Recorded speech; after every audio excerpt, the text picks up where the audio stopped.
నమస్తే. నేను నాగశ్రీ డైరీస్కి స్వాగతం. కొద్దిగా పని ఒత్తిడి నుంచి రిలాక్స్ కోసం ఫ్రెండ్స్తో కలిసి భూటాన్కి వెళ్ళాము. హైదరాబాద్ నుంచి డైరెక్ట్ భూటాన్కి కాకుండా అలా లేదు, ఢిల్లీకి వెళ్ళాల్సి ఉంటుంది ఫ్లైట్.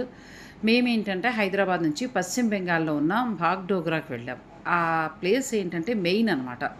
డార్జిలింగ్ కానీ, తర్వాత సిక్కింలోని గ్యాంగ్టక్ ఇవన్నీ వెళ్ళాలంటే అక్కడే దిగి వెళుతూ ఉంటారు. అందుకే చాలా బిజీగా ఉండే సిటీ అని చెప్పచ్చు. మేము అక్కడ దిగి అక్కడి నుంచి మళ్ళీ ఒక వెహికల్ తీసుకొని చిన్న బస్సు ఒక 4 అవర్స్ జర్నీ చేసిన తర్వాత సిలిగురికి చేరుకున్నాం. ఇక ఫార్మాలిటీస్ అన్నీ పూర్తి చేసుకుని బయటకు వచ్చిన తర్వాత ట్రావెల్స్ వారు ఏర్పాటు చేసిన వెహికల్ మా కోసం రెడీగా ఉందండి. ఇక్కడి నుంచి ఈ దేశం మొత్తం కూడా భూటాన్ వారి వెహికల్లోనే మనం తిరగాల్సి ఉంటుంది. నేను లేడీస్ ఆన్ గో అనే ఒక ట్రావెల్ ద్వారా వెళ్ళటం జరిగింది. ఇది ట్రావెల్ అని అనలేము, ఫ్రెండ్స్ అందరూ కలిసి ఏర్పాటు చేసింది. ప్రియా అని చాలా మంచి అమ్మాయి అండి. తను ఈ టూర్స్ని ఆర్గనైజ్ చేస్తోంది. మంత్కి 2 ట్రిప్స్ అనేవి ఉంటాయి. ఒక ఇయర్లోనే తను 35కు పైగా టూర్స్ని చేసిన సక్సెస్ రేట్ ఉంది. సో తనతోటి మేము ఈ ట్రిప్కి వెళ్ళాము.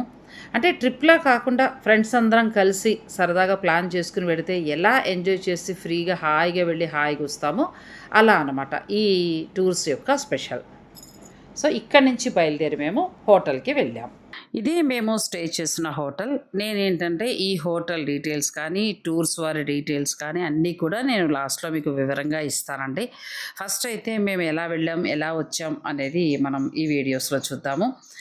వెళ్తూనే పాజిటివ్ వైబ్రేషన్స్. ఎంత నీట్గానే ఉంది హోటల్. అలాగే వాళ్ళ సర్వీస్ కూడా అంతే బాగుంది. ఎక్కడా కూడా మనం లగేజ్ మోసుకోక్కర్లేదు. హోటల్స్లో వాళ్ళే పెడతారు, రూమ్స్లో తర్వాత తీసుకొచ్చి ఈ వెహికల్లో వాళ్ళే పెడతారు. ఇక మేము స్టే చేసిన హోటల్లోనే నైట్ మాకు డిన్నర్ హోటల్ రూమ్లో ఇచ్చేశారు. ఇదండి ఇప్పుడు మేము ఉన్న రూమ్.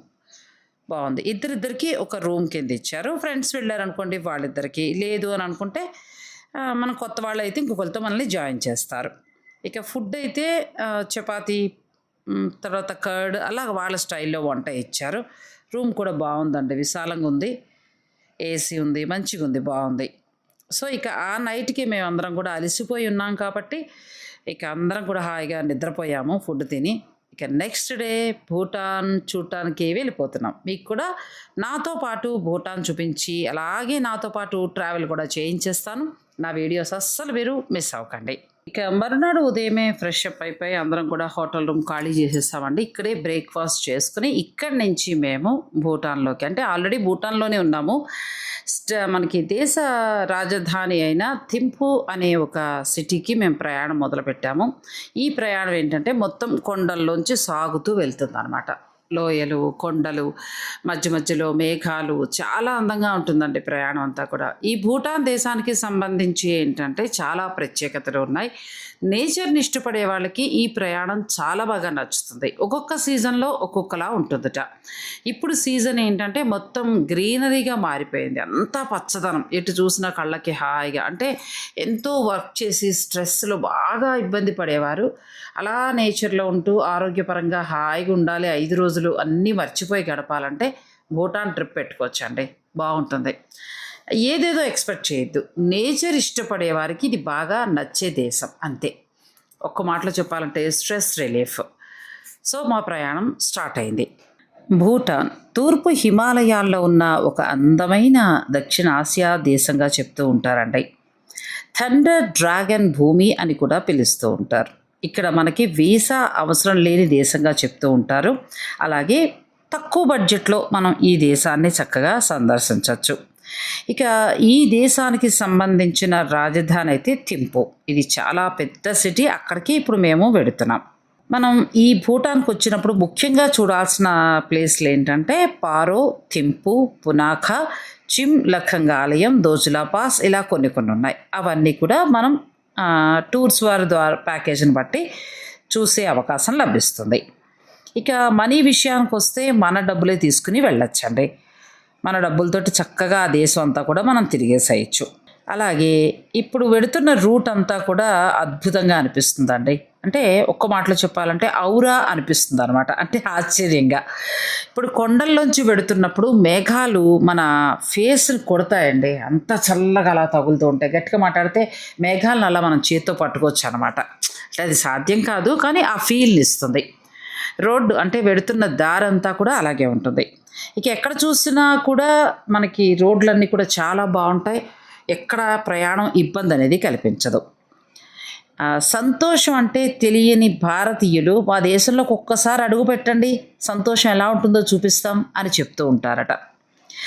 ఎందుకు మనం సంతోషంగా లేము అనడానికి మనకు చాలా కారణాలు దొరుకుతాయి. కానీ భూటాన్లో ఉన్నవారు సంతోషంగా ఎందుకున్నారు అని చెప్పడానికి చాలా కారణాలు దొరుకుతాయి. ఎంత తేడా ఉందో చూసారా?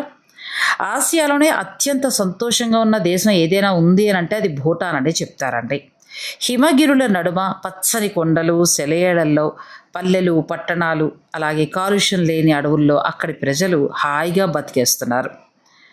ఇక్కడ ఏంటంటే ప్రజాస్వామ్య రాచరిక పాలన అనేది ఉంటుంది. మన దేశంలో ఉన్నట్టు పాలిటిక్స్ కానీ లేకపోతే కుట్రలు, కుతంత్రాలు, అవినీతి ఇట్లాంటివి ఏవీ కనిపించవు. ఇక్కడ వీరందరూ కూడా నిత్యం బుద్ధుణ్ణి స్మరిస్తూ ఉన్నది సరిపెట్టుకుని జీవించడం అనేది అలవాటుగా చేసుకున్నారండి. అంటే ఎంతుంటే అంత దానితోనే వాళ్ళు తృప్తి పడిపోతూ ఉంటారు. తర్వాత నేచర్ని గౌరవిస్తారు.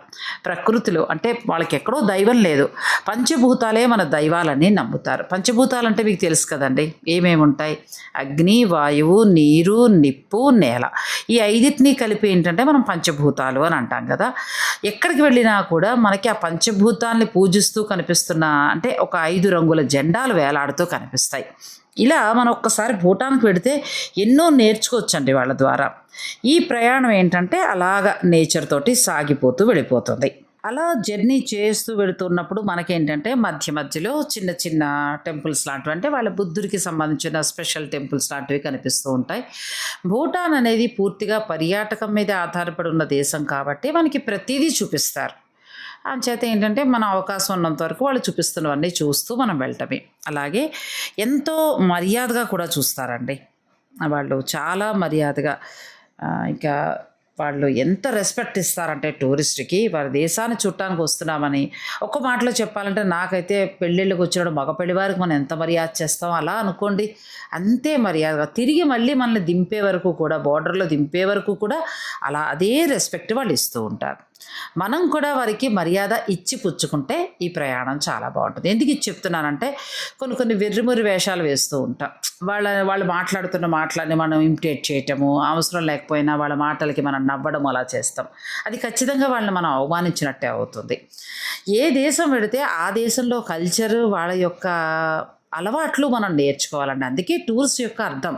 మనం ఇవాళ అలా వెళ్తున్నాము అని అంటే అక్కడ ఏముంది, అక్కడ ఎలాంటి మంచి అలవాట్లు ఉన్నాయి, ఏ అలవాటు నేర్చుకోకూడదు అనేది మనం తెలుసుకుంటూ రావాలి. అప్పుడే ఆ చేసే ప్రయాణానికి ఒక అర్థం అనేది లభిస్తుంది. దారిలో మేము టెంపుల్స్ అన్నీ చిన్న చిన్నవన్నీ చూసుకుంటూ అలా ప్రయాణాన్ని సాగించాము. అయితే మొత్తం అంతా కూడా ఈరోజు ప్రయాణమే కాబట్టి ఇక్కడ భూటాన్లో ఉన్న స్పెషల్స్ గురించి తెలుసుకుంటూ ఈ ప్రయాణాన్ని మనం సాగిద్దాం. 4 అవర్స్ కంటిన్యూ జర్నీ చేసిన తర్వాత సిలిగురికి చేరుకున్నాము. సిలిగురి భూటాన్కి అంటే ఇండియాకి బోర్డర్ అని చెప్పొచ్చు ఆ సిటీ. అక్కడి నుంచి అన్ని చోట్లకి వెళ్తూ ఉంటారు. గోడ బయట ఇండియా సిలిగురి సిటీ ఉంటుంది, గోడ లోపల భూటాన్ ఉంటుంది. భలే అనిపిస్తుందండి. గోడ బయట ఉండే ప్రపంచం వేరు ఇండియాలో ఉన్నది, వన్స్ గోడ దాటి లోపలికి వెళ్ళిన తరువాత ఉండే ప్రపంచం వేరు. ఇక్కడ మన అన్ని ధృవీకరణ పత్రాలు చూపించాల్సి ఉంటుంది. అవన్నీ కరెక్ట్గా ఉంటేనే లోపలికి రాణిస్తారు. సాధారణంగా చాలా యూట్యూబర్స్ కానీ చాలా చోట్ల ఏంటంటే టైటిల్ ఎలా పెడుతూ ఉంటారంటే పాస్పోర్ట్ ఏ అవసరం లేకుండా ఈ దేశానికి వెళ్ళిపోవచ్చు అని. కానీ మన ఓటర్ ఐడి అనేది ఖచ్చితంగా ఉండాలి. ఓటర్ ఐడి కూడా ఒరిజినలే ఉండాలి. ఏదైనా మనం ఒరిజినలే పట్టుకెళ్ళాలి తప్ప ఏ మాత్రం జిరాక్స్ కాపీలు తీసుకెళ్ళినా సరిగా లేకపోయినా ఇక్కడే ఆపేసి ఇటు నుంచి ఇటు వెనక్కి పంపించేస్తారు. మనల్ని ఆ లోపలికి రమ్మనమన్నా రానివ్వరు. ఇంక అసలు మనం ఎంత బతిమాలుకున్నా కూడా వినరు. ఇది మాత్రం మీరు గుర్తుపెట్టుకోండి. ఇక ఏ దేవాలయానికి వెళ్ళినా కూడా వాళ్ళ చేతిలో ఖచ్చితంగా జపమాల అనేది ఉంటుందండి. వాళ్ళు 108 సంఖ్యను చాలా పవిత్రంగా భావిస్తారు. పగోడాల చుట్టూ కూడా, అంటే వాటిని గోపురాలు లేకపోతే బుద్ధుడికి సంబంధించింది ఏదైనా కావచ్చు, 108 ప్రదక్షిణలు చేస్తూనే కనిపిస్తారండి. చాలా భక్తి ఎక్కువ వారికి. ఇక్కడ జనాభాలో 80% మంది ప్రజలైతే వ్యవసాయమే చేస్తారు. అదే వారికి ప్రధాన ఆదాయం అని కూడా చెప్పచ్చు. ఇక ఆ తర్వాత ఏంటంటే వీరికి వ్యవసాయం, పర్యాటకం, హైడ్రో విద్యుత్ ప్లాంట్ల ద్వారా భూటాన్కి ఆదాయం లభిస్తుంది. ఇక్కడ ఏంటంటే విద్యుత్ వాటర్ ద్వారా తయారవుతుంది. దాన్ని మన భారతదేశానికి వాళ్ళు అమ్ముతూ ఉంటారు. ఇంకా ఇక్కడ ఏంటంటే విద్య, వైద్యం 2 కూడా ఫ్రీ. ఒక్క రూపాయి తీసుకోరు. అందుకే ఆ దేశం అంత బాగుందేమో అని నాకు అనిపించింది. ఇక ఆ తర్వాత అడవుల పరిరక్షణకు భూటాన్ ప్రభుత్వం ఫస్ట్ ప్రయారిటీ ఇస్తుంది. అడవులను ఎక్కడా కూడా వాడు పాడు చేయరు. ఇంకో విషయం తెలుసా? వారి అడవుల్లో ఉన్న కొండల్లో ఖనిజాలన్నీ కూడా చాలా పెద్ద ఎత్తున ఉన్నాయటండి. అవి ఈ రోజున తవ్వి తీసేస్తే అన్ని దేశాల కంటే కూడా వాళ్ళ డబ్బున దేశం అయిపోతుందట. కానీ ఆ కొండల్ని మేము పాడు చేయం, మాకు ఆ డబ్బు వద్దని వాళ్ళు డిస్టర్బ్ చేయకుండా అలాగే ఉంచేశారు. అక్కడ వారికి చేతులు ఎత్తి నమస్కరించవచ్చండి. ఇక జనాభాలో 60% మంది అడవిల్లోనే ఉండిపోతారండి. లోపల సిటీలో ఉండడం హడావిడి ఇష్టం ఉండదు. ఆ నేచర్‌ని ఆస్వాదిస్తూ, నేచర్‌ని పూజిస్తూ అంటే పంచభూతాలుగా భావిస్తూ, వాటిని పూజిస్తూ అక్కడే ఉండిపోతారు. ప్రతి ఒక్కరూ కూడాట వారి జీవిత కాలంలో ఒక్క చెట్టైనా నాటాలట. వాళ్ళ రాజు, ఆ దేశాన్ని పరిపాలించే రాజు పుట్టినరోజైతే ప్రతి ఒక్కరు కూడా స్వచ్ఛందంగా ఒక్కొక్క మొక్కను నాటారటండి. అది కొన్ని వింటున్నప్పుడు ఇన్ని విచిత్రాలు ఉంటాయా? ఇప్పుడు ఇలాంటి సమయంలో ఇన్ని విచిత్రాలు ఉంటాయా ఈ జనరేషన్‌లో అనిపించింది. ఇక భూటాన్ రాజధాని విషయానికొస్తే ప్రపంచంలోనే అత్యంత ఎత్తైన రాజధానిగా గుర్తింపు ఉందండి.